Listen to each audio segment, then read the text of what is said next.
People, the WNBA has arrived and it is here to stay. The league is exploding, sellout arenas, national headlines, and household names. And our partners at DraftKings Sportsbook puts you right in the middle of the action. Right now, new customers can bet just $5 and get $300 in bonus bets instantly. There are so many ways to bet too. Throw down on which team will win, how much they'll win by, how your favorite players will perform, and more. They've got you covered with WNBA action all season long.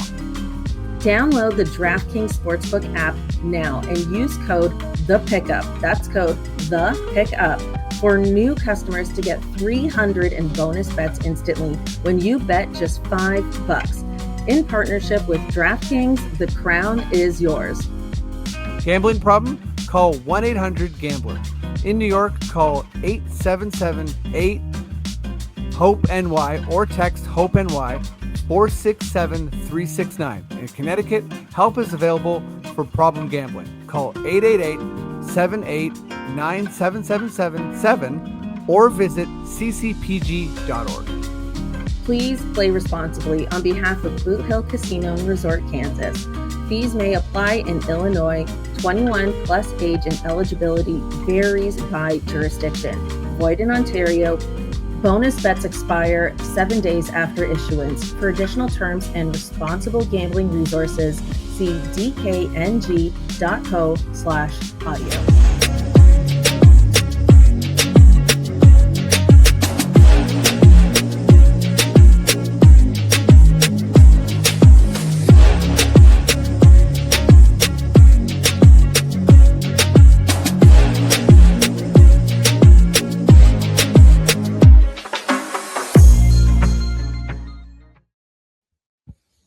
Hello and welcome to the Pickup WNBA podcast. I'm your host, Cathryn Niker.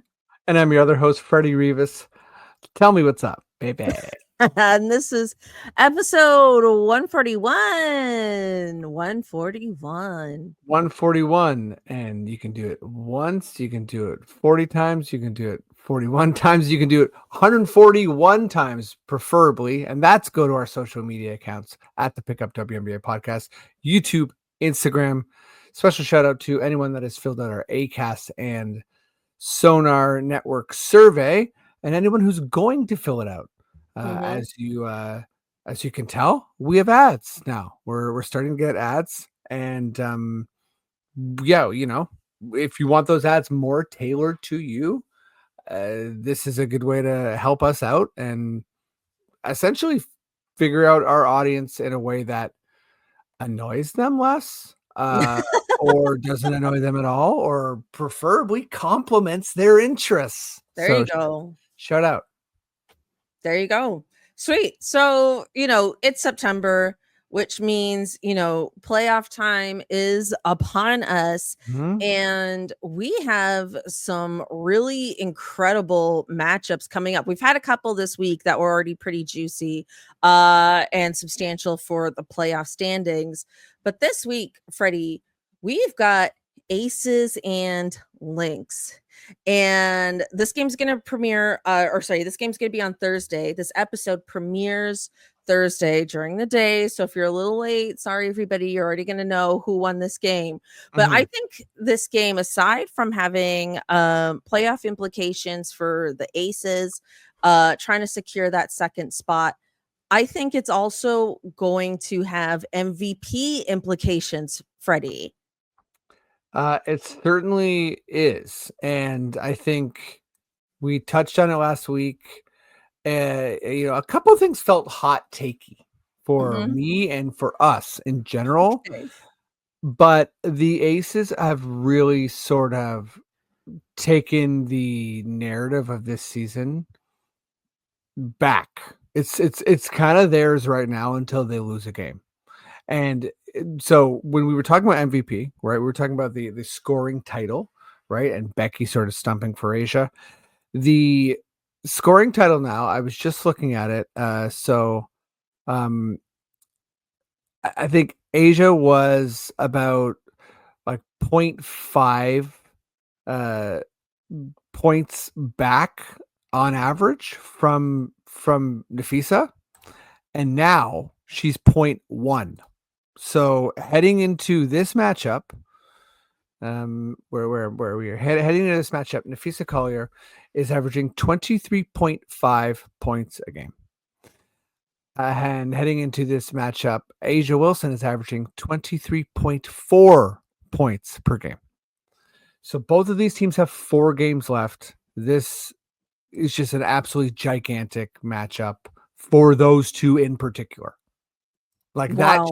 alone as a narrative, like you said, like, there's what we can get into the coaching aspect, we can get into the sort of like playoff implications part, but those two head to head, and even if it's a narrative thing and Asia's already lost and it's Nafisa's, right? Also, I wanted to shout out the folks in our poll. I did our first poll for Instagram.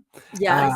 I did MVP, A'ja, Naphessa, Alyssa Thomas, or other. Alyssa Thomas actually came in second. So it was Naphessa, Alyssa, and A'ja.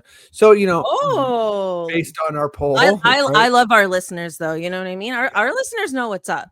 They know what's up. And Thomas is impactful. So, but yeah, but anyhow, like even if it's Nafissa's and that's done with, I do think that you will get some kind of, yeah, but Asia's the best player in the world fans coming at you. And Right. I think I sort of tend to be in that camp as well. I think Asia's the best player in the world. And I think Naphessa might be the deserving MVP, but I think that A'ja is the best basketball player in the world. Yeah, I mean, I think like, we've talked about MVP being a narrative driven award. And I don't think necessarily that being the best player in the world always gets it for you, right? Correct. Yeah. Because I mean, if that were the case, like Tarasi could have like 5 to 10 MVPs. You know what I mean? Like, Sure.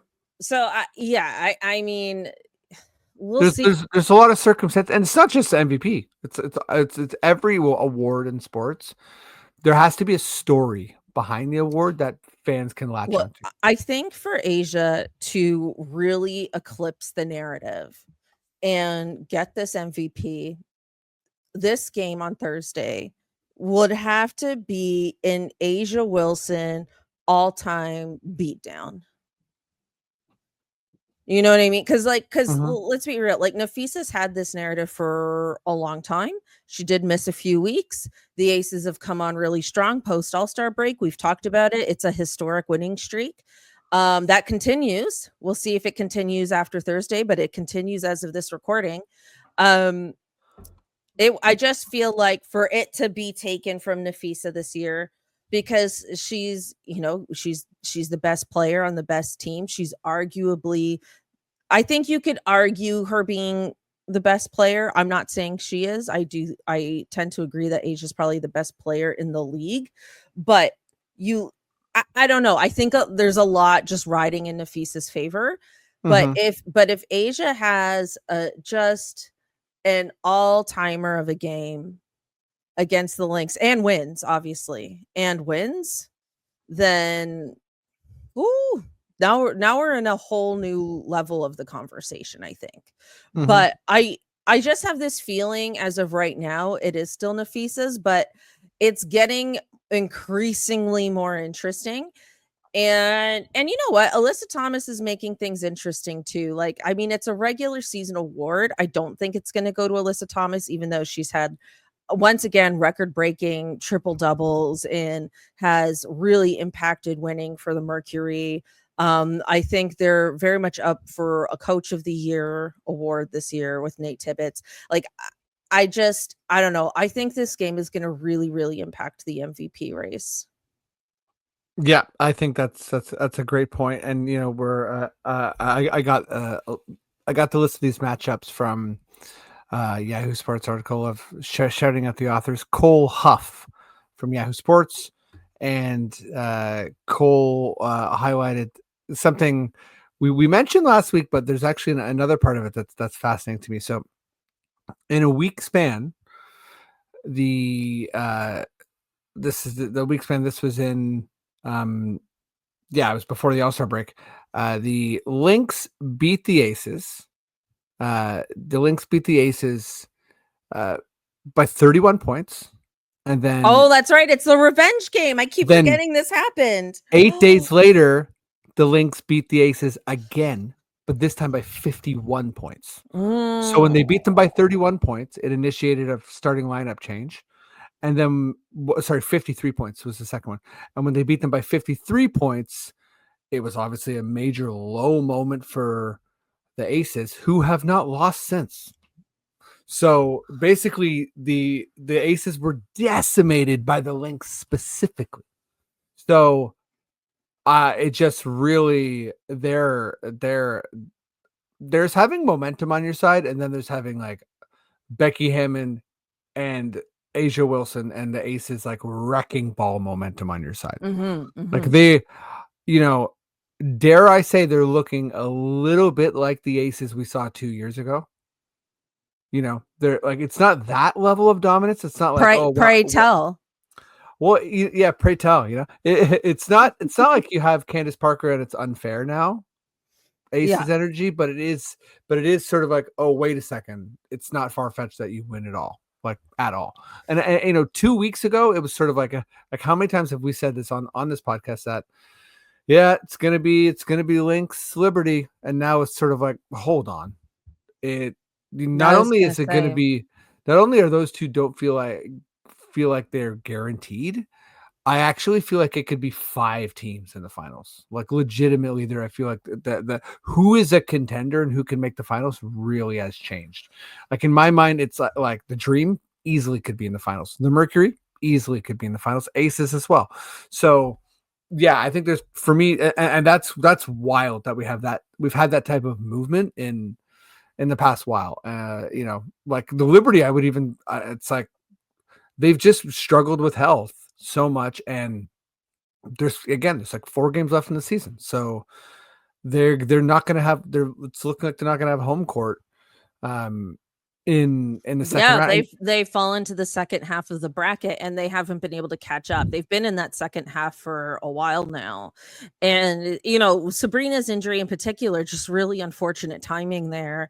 And in a weird way, this Liberty losing streak speaks volumes of her value to the team, because I don't think Sabrina is necessarily the best player on their team, or really gets that kind of, I mean, she gets love and recognition from a popularity perspective, but I think when it comes to the best player of the team, people always refer to Stewie, as they should. I'm not saying they shouldn't, but really you see how much she impacts their whole team structure, their spacing, their entire offensive schemes. Like, they are struggling so much without her. I mean, they've had other injuries too, but really, like, it's like when Stewie was out and when Jonquel Jones was out, they were able to kind of hold down the fort.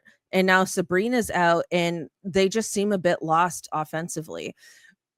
With that being said, I don't know the timeline for her coming back. If the Liberty are just like in full health and miraculously click, and I'm only saying that because they've only played 1 game this year, all healthy, and it was the first game of the season. So that's why I'm saying miraculously click, because they haven't had the season together. Not that they haven't had any time together before, but they haven't had this season together. So if they're fully healthy come start of the playoffs, I don't think anyone really wants to face them in the first round. And I think they could still be dangerous if they're healthy. But you're right in that the start of this season seemed like it was a Liberty Lynx, run it back, inevitability. And now that has changed completely. But the Lynx being an inevitability is still remains. So I think that really is credit to them. Yeah, and to that point, another just wild stat for Liberty and health is Jones, Stewart, Ionescu, Cloud, and Phoebish have played a combined 107 minutes together through the course of 10 games. So this is their main go-to starting lineup that's barely played together. Right. So their health is really, really struggled. Another matchup that's highlighted is Friday the 5th at 10 p.m. and that's Liberty Storm. So I think in discussing the Liberty, we know why it's big for the Liberty. The Storm is another end of kind of like, falling through the standings a little bit, and they kind of got a punch there. Well, the Valkyrie are on a 4-game winning streak, so the Valkyrie are they're basically just like a math equation away from making it. Like they've all but clinched. So for our listeners, as of this recording, the Lynx, Aces, Dream, Mercury, and Liberty have all clinched. The Valkyries are right about to clinch. And by the way, shout out to San Francisco. That's pretty cool. Yeah. Have a first season, not knowing what to expect. You've had a very, very good run, and I mean, we'll see what happens in the playoffs, right? Like, I don't think anyone's expecting much, but I mean, it's going to be, how cool is it to have they're going to be in the playoffs, have playoff atmosphere, in their first season, right? That's incredible. Like, as a Toronto person, if the tempo of like anything close to a first season like this, it's just going to be electric and such a gift. But yeah, anyways, the Storm are 22-20, Fever 21-20, and the Sparks 19-20. So, we talked about this before the podcast started, but the Sparks have more games than everybody else. But the Storm have to kind of, have to get it done a little bit, right? The Storm, Fever, and Sparks all have the same amount of losses. So yes, the Storm have 22 wins, and the other two teams have 21-19. So, but the Storm have to win a couple games here. They only have 2 games left. So I think for them to punch their ticket, they, even if they win out, right? Even if they win their last 2 games, I'm not sure what the tiebreaker scenario is, but they don't want to, they want to win those 2 games and basically make it so that the other teams have to play perfectly, right? Yeah, I mean, I will say this, like, if you're the teams in this lower half, you don't want to end up 7th or 8th, right? Because you're facing the Lynx or you're facing the Aces in the first round. Storm faced the Aces last year. Obviously, it didn't go well for them. It would suck for Storm fans if they had to face them again in the first round. I think if you were any of those teams and you're facing the Dream, now the Dream are an excellent team, but you're probably feeling better about your chances of being a spoiler against the Dream if you're the Storm. Dream Storm. Dream Valkyries, I don't really know what the Valkyries are going to look like in a playoff scenario, although I'm very happy for this team. And like you said, they're on a 4-game winning streak. But it's like, it's one of those scenarios where it's like this team doesn't have any playoff experience collectively. And I'm a big believer in that. You kind of have to knock on that door a few times. But we'll see. You never know. The Mercury are on a 5-game winning streak. They're currently sitting at 4th, which the 4-5 matchup is currently the Liberty, which again, that 4-5 matchup, whatever it ends up being, I think is really going to be one of the toughest outs we see. The Storm are going to have a little bit of this left up to fate and tiebreakers, I think, to see who they're going to end up facing. They're going to have to beat the Liberty, which right now does seem possible. And I don't know who their last game is against. I don't know if you have that in front of you, Freddie. I'll get it if you don't. But I don't know. The Liberty? Yeah. No, the Storm. You said they have 2 games left. But if they end up in 7th and they're out in the first round, this is a disappointing season for the Storm. For sure, with that roster. Oh my God, Valkyries is their last game. Oh! And that's Tuesday the 9th. So that's absolutely juicy. Yeah. Yeah, well, this whole, but by the way, I think the underlying point of this whole segment is you have to make yourself available to watch as many, no disrespect to like the Mystics or the Sky or the Sun, any game that doesn't involve them is an absolute must watch, or the Wings. Yeah, I think anyone who's sort of in the playoffs or maybe going to be in the playoffs is a total must watch. And by the way, shout out to the Sparks for making this really interesting as well. Yeah, the Sparks, I was really hoping to see them in the playoff mix. I've really enjoyed watching them this year. They've been feisty, particularly in the second half of this season. I've really liked the way they've played. However, they're sitting at ninth right now, and I believe they're 3 games behind. And I think that's going to be, too little too late, unfortunately, for them. I'd be shocked if they made it in at this point. But they do have 5 games. Oh, I thought it was 4 games. So yeah, I was just looking at the standings there. Oh, they have 5 games left, and Yeah. the Storm have 2? Yes. Oh So they're 19 and 20 and 44 games played, right? So they have to win all 5 games. They do have to win all 5 games, essentially. The Storm and the Valkyrie are not at 24 games, so if the Storm and the Valkyrie both don't win any games, and then yeah, they could have to win 4 games. And even then, they would be knocking out the Fever, who I believe are 8th right now. Yeah, like essentially, the Valkyries, I think if they win 1 more game, should be okay because they only have 18 losses. So, but yeah, if you're Valkyrie, Storm, Fever, or Sparks, you're in must-win territory. Wow. These last few games are going to be so intense. It's like the playoffs are already here. Mm-hmm. And we haven't even talked about the Fever. We talked about the Fever a little bit last week, but they also have to win plus need Caitlyn back. It's nuts.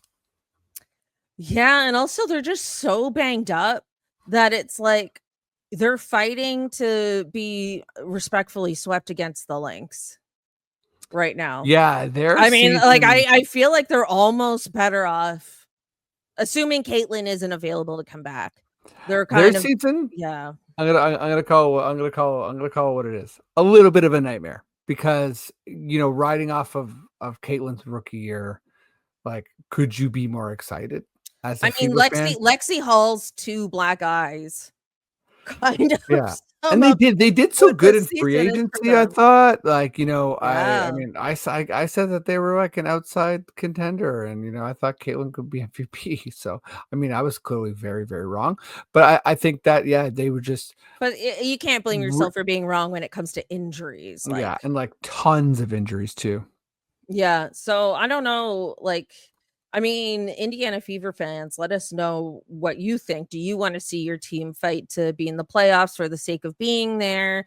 Do you think Caitlyn's coming back? I know every time I watch a Fever game, they're always like, okay, well, she did this little bit of a workout and she did this little bit of a thing. So there's, but the timeline has not been clear. And I don't know if she's going to do a Naphessa Collier or Michael Jordan press release to let us know that she's back. But I don't know. It feels a little bit like false hope on number 1. And 2, I do not want to see Caitlin Clark rushed back at all. I don't, because it feels like she was rushed back the first time. And if she's rushed back again, I don't want to see it. I want Caitlyn healthy and happy. I think we all do. It would be the worst thing ever to see her come back and get a playoff injury. That would be brutal. It would be so brutal. That's the last thing we want to see. And maybe I'm scarred a bit from NBA stuff because Indiana's Tyrese Halliburton had a hamstring injury. It's game 7 of the finals. He's like, I'm going to play. I'm going to regret it for the rest of my life if I don't play. And he goes down with an Achilles injury. So, obviously the stakes are lower here, but I don't want to see Caitlin Clark rushed back. And literally Tyrese Halliburton being, semi-fresh in my mind is a huge part of why I say that. Mm-hmm. Hamstring, then a groin injury. It's girl, just please go to some majestic spa somewhere. I feel like middle America, maybe the northern part, Montana, I don't know, somewhere in America, there's got to be some majestic spa areas. Let us know where are the majestic spas. Please let us know where the majestic spa areas are. This is what I want to know. No, I've had enough. I've had enough, and I want to know where the majestic spa areas are right now. And we gotta take Caitlyn there at all costs. I'm sorry. I'm sick and tired of this, and I need to know where the majestic spas are. And I need to know right now. You're mocking me, but I know you agree. I I know you 100% agree. agree, and I would love to go to a majestic spa, and I love the terminology of a majestic spa. Yeah, it has to be majestic because it's not just the spa, it's not just the building, it's also the exterior has to be majestic. Yeah. Okay, just like Sun a shining in? beautiful there could be some sun, a beautiful, I imagine, semi-wooded area, some Sure. really nice, groomed outdoor spaces, some like hot tub areas outside, have your little hot cold experience. Well, Frankly, a glass of sparkling, a beverage. a Let's just rainbow? Can we give Caitlin a beverage? Like, that's Yeah. Let's give Caitlin some, I wanna give Caitlin a beverage, okay? let's give her hard liquor. Come on. She needs it. I said a beverage, it can be hard liquor, it can be whatever she wants it to be. I don't know what Yeah. her drink of choice is. Maybe if we get media passes, we can ask her when she's in Toronto. We're Fav not at, we're not favorite at favorite bevy. we're not at FFQ yet, but Engelbert, hire us, please. Hire us, we wanna know. We are social drinkers. Yeah. Drink responsibly, blah blah blah. Okay. Freddie, you stumbled upon a really interesting article that you thought was worth chatting about players that are kind of on the fringes of WNBA, people who are on, I assume, like 10 days or like injury relief contracts and things of that nature. Tell us about it. Yeah. So, really, really interesting read. Um, and everyone should take the time to get into this because this is very cool journalism, and this is the type of W story I honestly have not come across in my time as a fan, and really really fascinating angle, and just like individual stories. So and the collective idea is big, right? So uh Aishwarya Kumar, forgive my pronunciation if that's off, is the writer. She does an excellent job. It came out at espn.com September 3rd. And essentially the goal of the article is to highlight the stories of fringe WNBA players. So lots of really cool stats. I think even casual observers of the W might wonder, like, why is there 3 rounds of drafts, and or the during the draft, rather, there's 3 rounds, and something like 30% or less than that actually make the teams. So many people are getting cut from training camps. And then on top of that, there's a lot of other reasons that players get cut, um, and are kind of like hanging around the back end of rosters. And some of these are high profile players, some of these are champions, some of these are all stars. So big focus is Diamond DeShields, who was a key rotation player in the Chicago Sky Yeah. championship team. She was also first round draft pick, and she was a third overall. And she also in 2018 was a 2019 All Star.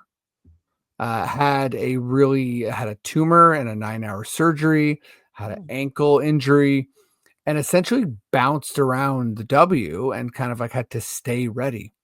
Another player that I think fans are probably more familiar with this year is Julie Van Loo, who has bounced around quite a bit. We covered that here. Haley Jones, Harmony Turner, and Cheyenne Sellers are so those are the main focuses here.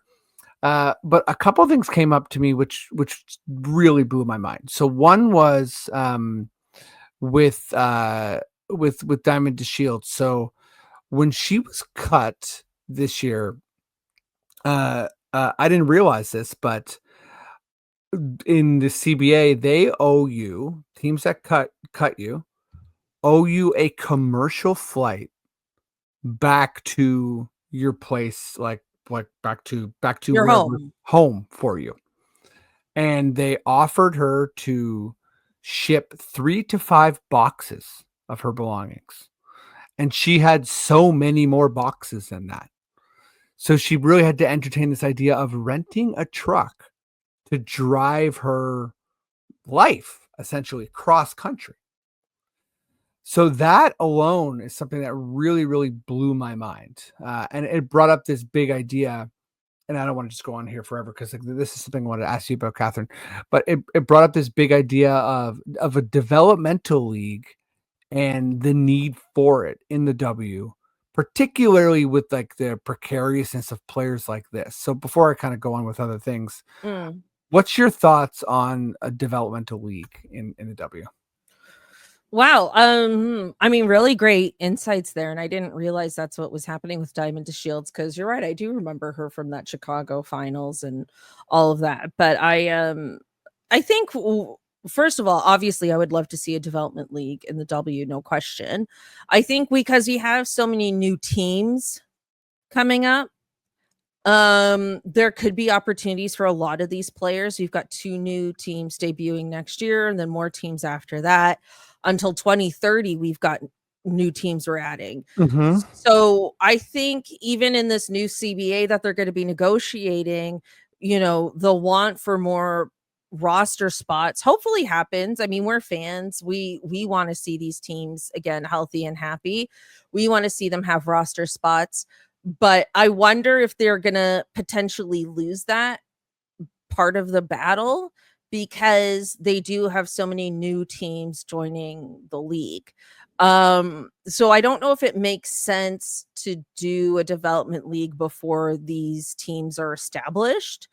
And hopefully for players like Diamond to Shields, she's on a roster next season.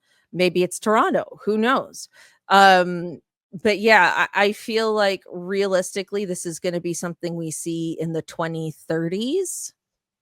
Can't believe I'm saying that as like a sentence, but the 2030s, wild. They're closer than you think, we're more than halfway there. Yeah, I imagine as the league continues to grow, somewhere in the 2030s, we could see a development league.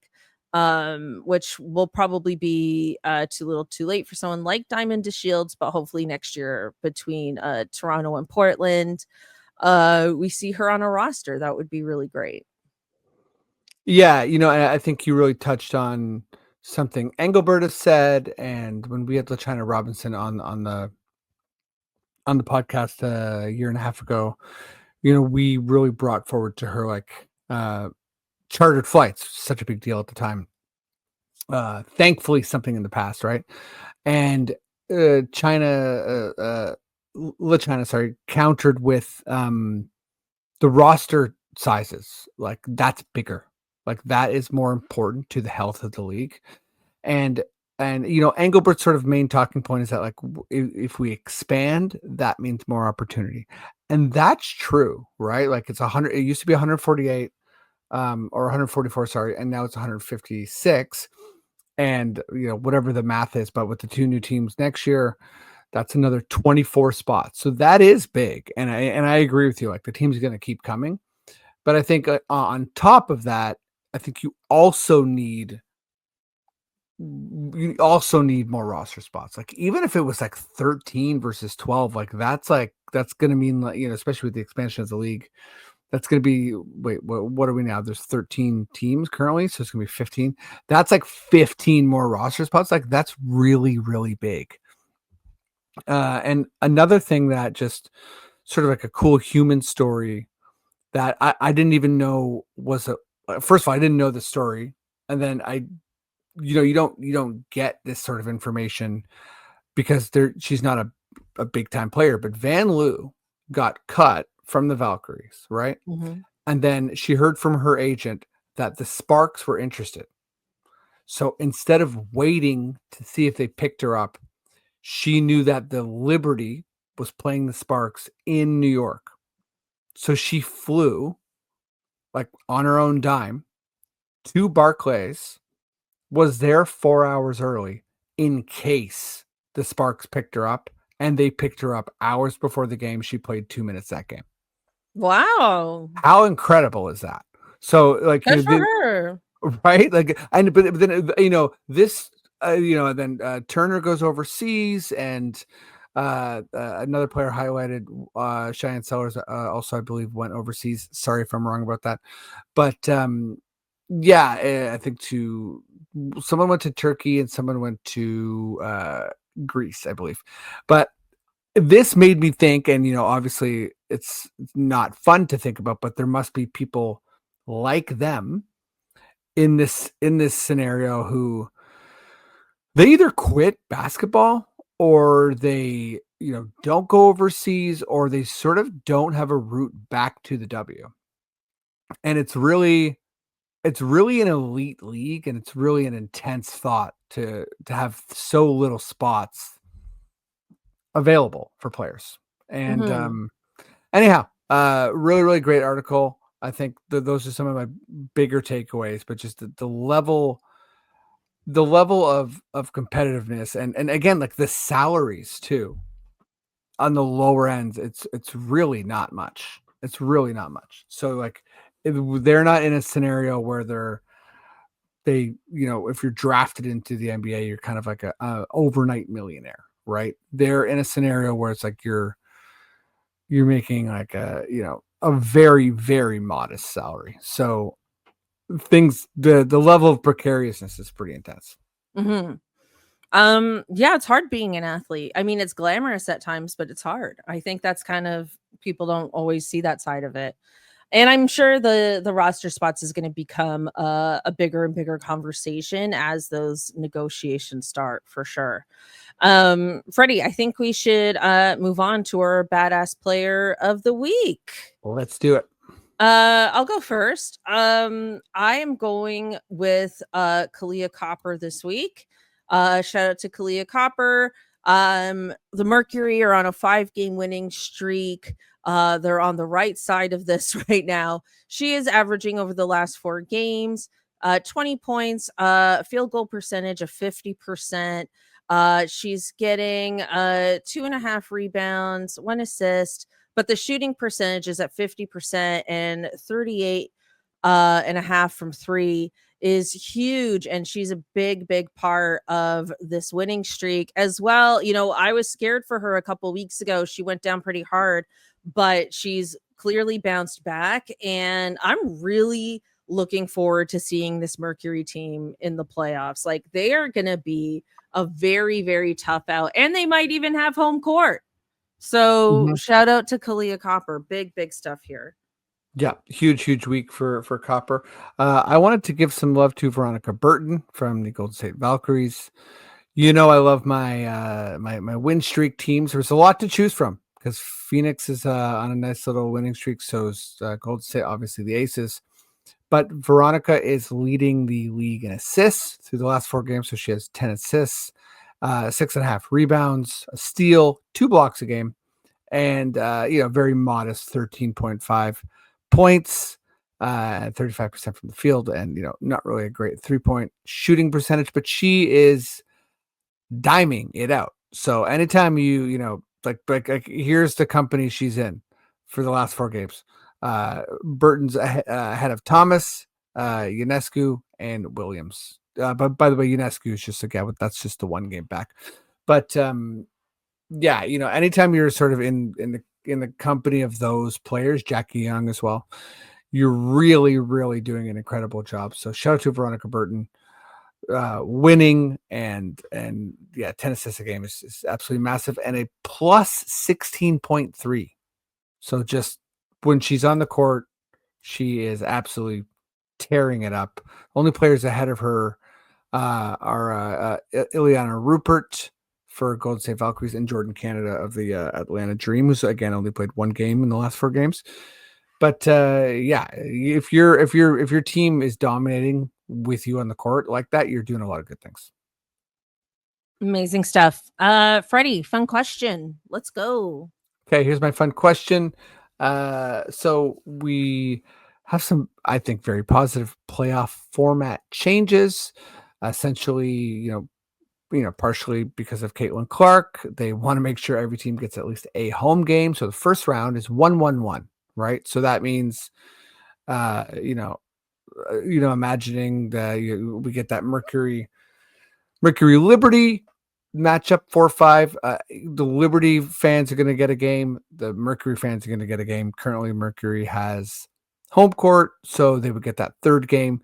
But you're not going to have a scenario where a home crowd doesn't get a game. So that's great, right? And then second round is best out of 5. And then another change here is the third round, the finals, is best out of 7. So that, is change from best out of 5. And my question to you, Cathryn, is what is a playoff? It doesn't have to be format, but like a playoff change you'd like to see that would be good for the fans, funny for the fans, whatever. Yeah, like I don't have anything that in the playoffs has to happen, because I kind of like how they have the new format right now. One thing, what would be fun to see? Could we have a one-on-one with the mascots? Oh, certainly we could. Certainly we could. Let's just create more mascot all the time for me. Yeah, let's have more noise, like Ellie. We love Ellie. She's got the dance moves. Maybe it's a dance off. Maybe they don't have to play basketball. It could be a dance off, but I think we need to see these mascots travel, and they need to get the crowd either hyped up in a positive way or hyped up in we're gonna be that would be so fun to see. I think the mascot should travel. There we go. Kathy, call us. Kathy, hit us up. Lovely. I'm always just more, especially like high stakes games, more games. So for me, I would love to see 3 best out of 7 series. Oh yeah, absolutely. You know what I mean? So that's like my serious answer, just because I want more basketball. And you think about it like a Caitlin Clark scenario where it's sort of like that's less pressure to rush her back. All around just would be really good to have more basketball. But I was thinking, and I don't have an answer for it, but I would like to, one thing I feel like that's not, it's sort of, it feels a bit plain to me, and this is in almost all sports, is the post-game interview. And that's like, that's the one where after showers, they get up to the table, they move the Gatorade, and it's sort of like that's where they get the quotes, right? I understand how it's set up to get those quotes and good feedback, and you gotta, it has to be a reliable recording. So the audio nerd in me gets that. However, there's a lot, unless a player sort of sounds off or really is angry or whatever, you get a lot of generic sports quotes. You get a lot of boring questions. I wouldn't mind something to jazz it up, something different. I don't know what that is. What would you do to jazz it up? I mean, because the reason I'm thinking about this is because I know the WNBA is willing to do weird interviews. Okay, they have the backwards because we got Holly Rowe walking and talking. Yeah, we got Holly Rowe, but the questions are the same. That's right, but at least in this scenario, she's got heels on. She's walking backwards. She's almost hitting pillars. Like shit, it's crazy. And then another one is they interviewing coaches during the game. That's wild. The WNBA also interviews players during the game, and other leagues do not do that. The NBA does not do that. I kind of love that player interview. But yeah, there's something about the post game that feels very rote, and I don't know. I don't know what it is. Maybe it's something along the lines of it not just being the star players. Like what if you gave kind of like some bench players the post game interview? What sort of give bench players the post game interview? I don't understand. Why would you want players that didn't play much to do the post game interview? I don't know. I'm really sort of like I'm really fishing here. This is your question. I know. I feel like it's something that I would like to see change, Again, like I think what I'm fighting against is how like it is valuable, but I've seen before where they have like a kid ask a question, and like that always like is like dumb and silly, and I like that. Maybe bring in a clown, for instance. You want to be there. Yeah, let me in there, and like pie to face, something like that. Okay, well, I think you lost most of us there. Yeah, you're I lost myself. The serious answer works. It's off brand for you, but it does work. It is, yeah. So we can run with that. And let's wrap it up there. Freddie, fantasy shout outs. Yes, so very, very fun fantasy shout out here. We are in our finals matchup. So we had a massive upset.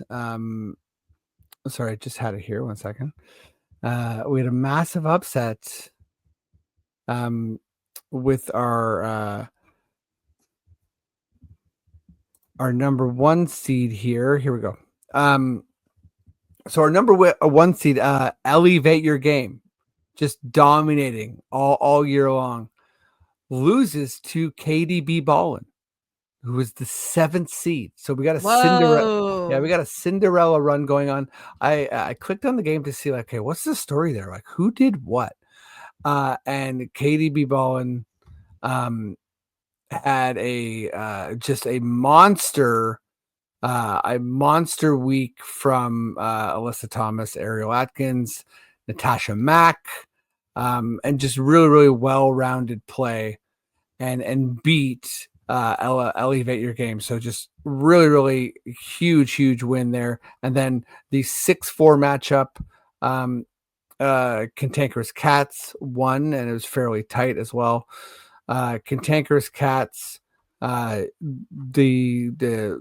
sort of surprise player for me that had the most fantasy points was Camila Cardoso.